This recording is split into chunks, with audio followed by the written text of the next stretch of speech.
Hi everyone. So based on our group report, it covered a lot of educational assessment. Though the part about assessment for learning was really interesting. It's all about using assessment to improve teaching and learning during the process. Right, like checking in regularly to see what students understand and adjusting accordingly. Exactly, and that's different from assessment as learning, which I presented.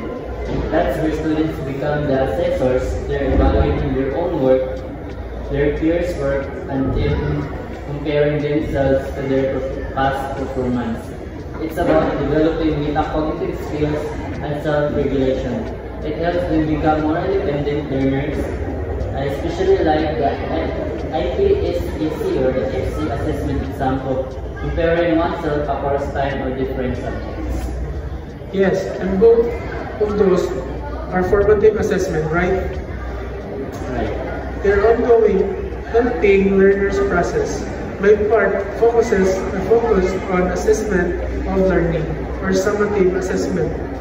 That's the end of unit test. The final exam, the big picture view of what students have learned. It is more about evaluating the final outcome, not necessarily improving the learning process while it's happening. It's a snapshot in time.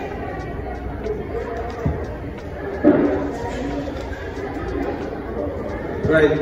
Presentation of the users of educational assessment highlighted how both formative and summative assessment serve different purposes. Formative helps teacher adjust their teaching, while summative helps everyone, teacher, student, parents understand the overall achievement. It's all interconnected. Though, a strong understanding from formative assessment can lead to better results in summative assessments.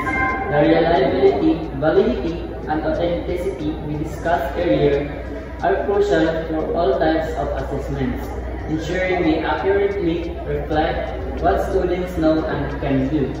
The washback effect is important too, how the assessment impacts teaching and learning. Definitely.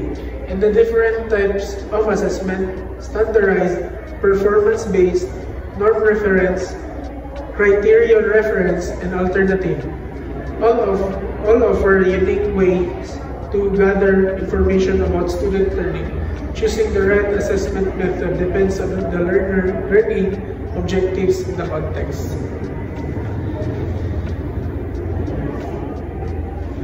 So in short, educational assessment isn't just about tests and exams.